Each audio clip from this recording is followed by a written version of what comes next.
Yeah. All right, we're going live.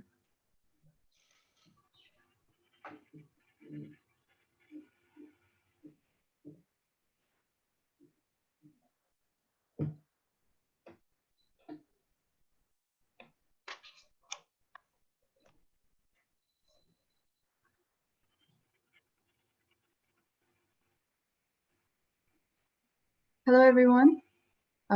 Welcome to Fatima Al-Fihri's Open University's webinar on youth entrepreneurship and social projects. Let me introduce myself. First of all, I am Sanjana, and I'm a communications officer at Fatima Al-Fihri Open University, and I'm here to assist in hosting our webinar today. So I'm super excited to have you all here. Let me remind you that this talk will be presented in English and will be available for viewing later in our social media pages. Now we'll get to our speaker, Saima Khan. Saima is a social entrepreneur, and she's the founder of a youth organization called Step Up. And she's also an ambassador for Penny Apparel Middle East. She's also a UN delegate, and she's won multiple awards for her efforts, such as the Princess Diana Award, Queen Elizabeth Young Leaders Award, and so on. And today she'll be talking about youth entrepreneurship in social projects. So before we proceed, I'll give you a short overview about the topic.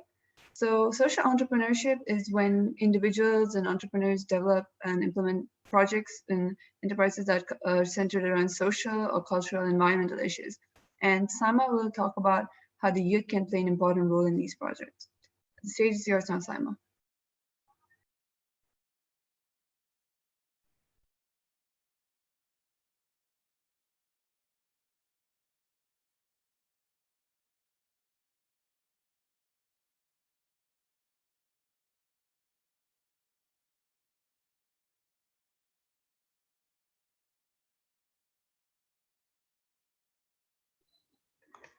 Sanjana, are you able to see my screen?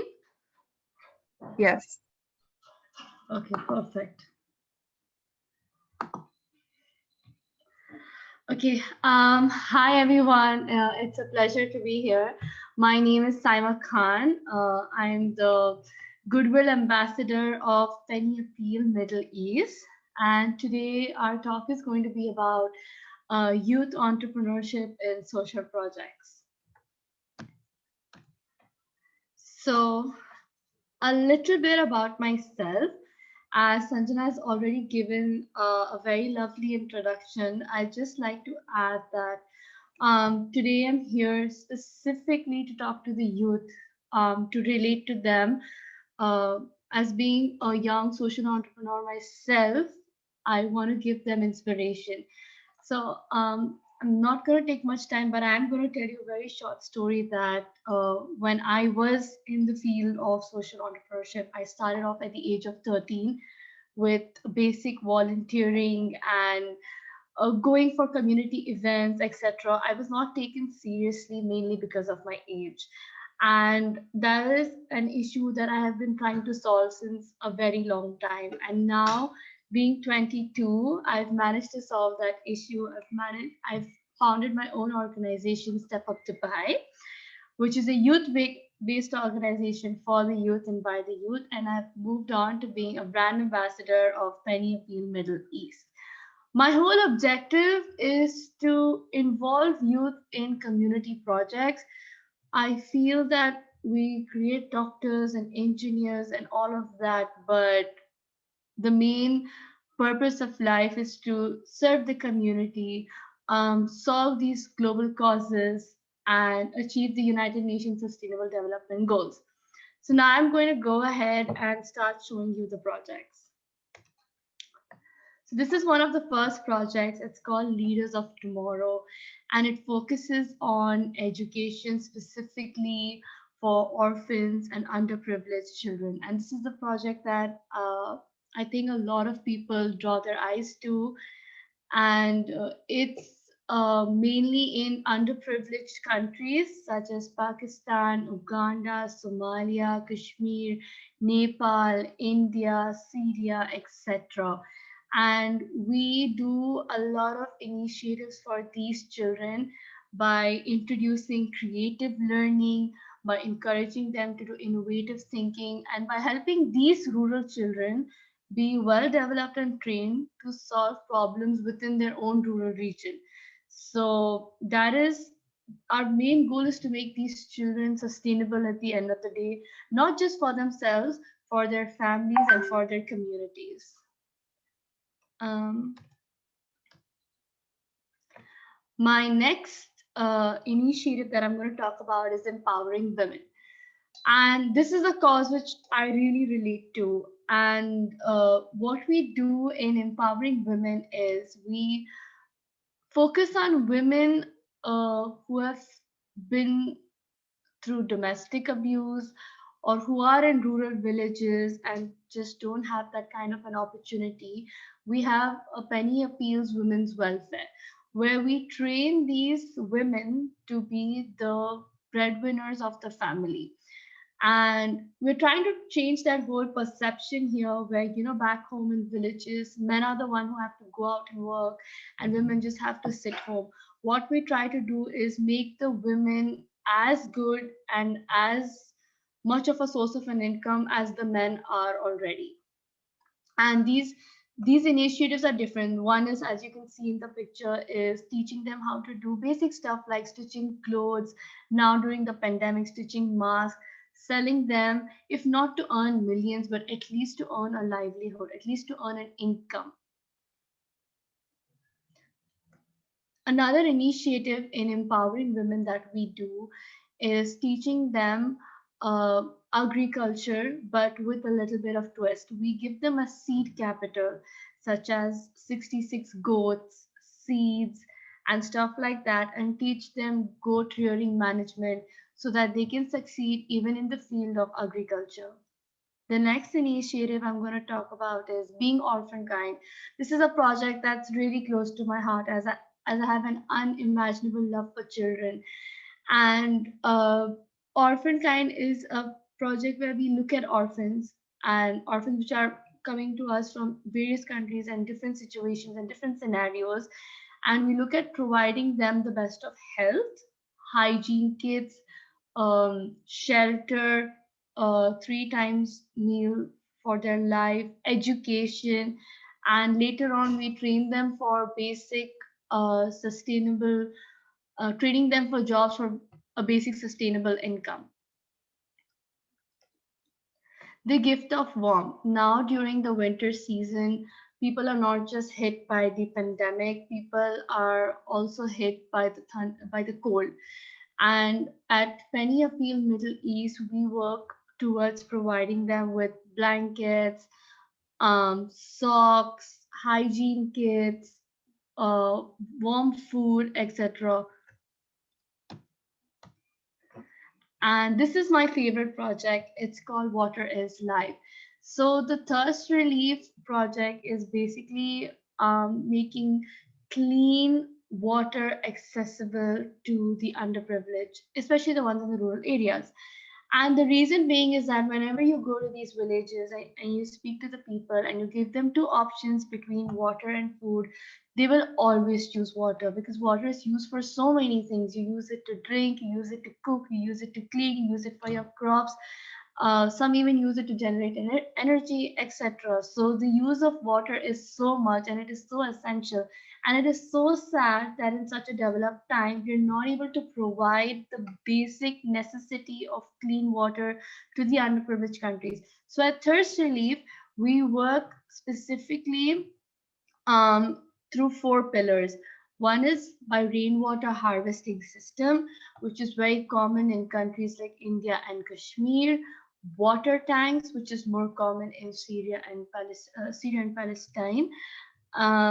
Deep wells, which is common in Uganda and Somalia, and hand pumps, which is common in all the underprivileged countries.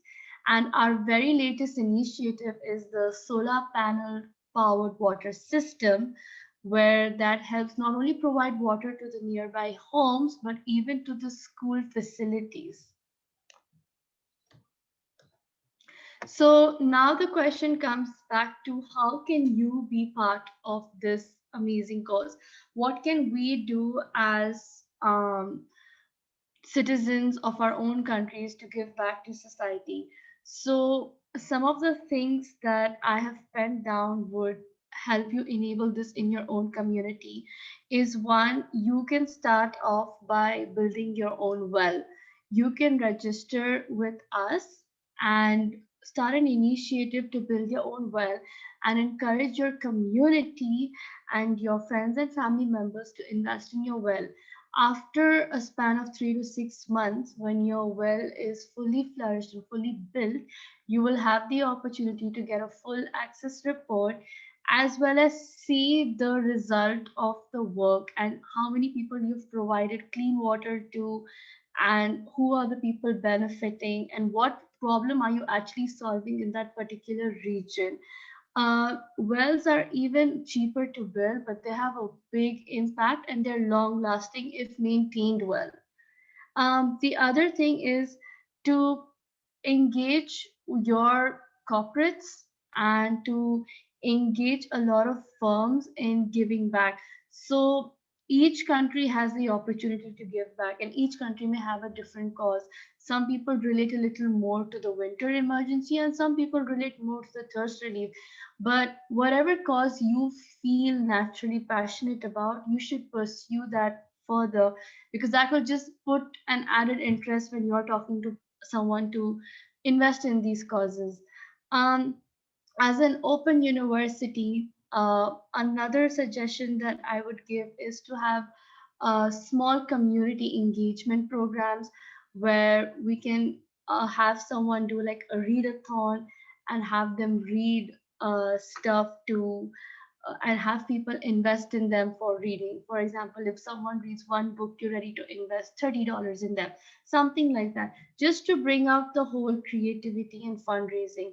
And after all of this, one thing that I'd like to say is that we are in such a time where we are hit by a crisis, but most of us, the vast majority of you that are going to see this, will not understand how deep and how devastating this crisis is, because we're living comfortable and we're living luxuriously. We have a roof above our heads, and we're eating 3 times a day.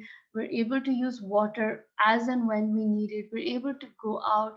We're able to keep ourselves safe even during the coronavirus. We have access to the vaccine. And there are people, millions and billions of people, that don't have any of what I've mentioned to you. And as citizens, it's not only your responsibility to take care of yourself, it's responsibility to take care of your community, your neighbors, your people, and underprivileged in your own country, as well as underprivileged and rural citizens in other countries. And this is the only way of the world develops. You have developing countries and you have developed countries. And if you are in a developed country, it's your natural role to contribute and build up these developing countries.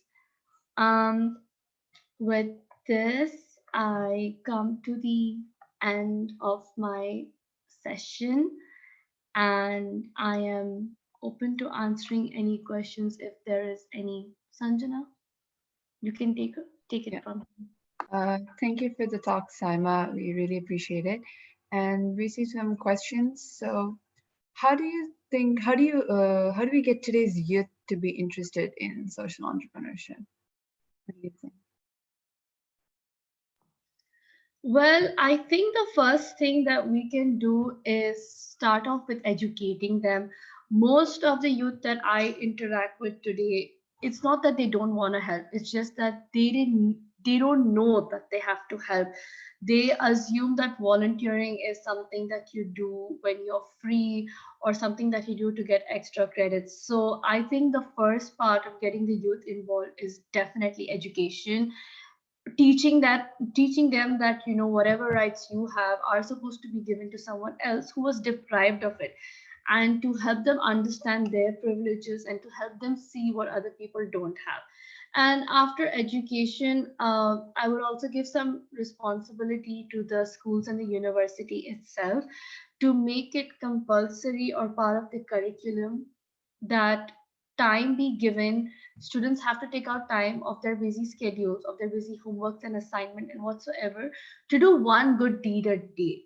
And it could be something as small as planting a seed or watering someone else's plant or helping an old man cross the road whatsoever, because at the end of the day, the best part about being involved in social work is you're changing that human into becoming a humanitarian worker. So whatever field he or she goes into, be it doctor or engineer, astronauts, etc., they will always have it in them to give back to society.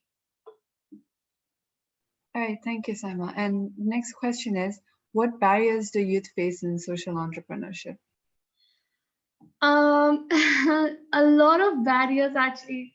Being a youth icon myself, I can relate to it. Uh, they are going to face issues where people are not going to take them seriously, and this is because the impression of Generation Z as such is that millennials of this time are just in their phones, not doing anything productive. They've become lazy and everything. While all of that is true, it's because Generation Z have not been given a correct platform. They don't have a certain platform dedicated just for them to come out like this, like how most of the corporates have. And even when corporates come to investing, they always have a preference of investing in more experienced organizations than the youth, just because it's a lot of money and you would rather give it to a 30-year-old with 20 years of experience than an 18-year-old with zero experience. But where there's barriers, where there's will, there's always a way. And this is something I strongly believe in, that you have to be mentally prepared. You have to have a next level of determination and perseverance, and you have to keep at it. One thing I think you can start off with something small is engaging with your community first. Try making a difference in your community so they're able to see and vouch for you. And after you're done with that small barrier of community, then you go towards your school or the education field or the job that you are in. And then you go ahead with starting your own projects and getting those people to form a group with you. And that's how a movement takes place. You want them to start, like my whole thing is about putting a seed in your heart to start, but at the end of the day, I want you to blossom into a movement and make a difference in whichever part of the world you are in. All right, thank you so much, Saima. That was very insightful. For all our viewers, this talk will be uploaded in Fatima Al-Fihri's social media handles, so you can easily view it again. Thank you, Saima. Welcome.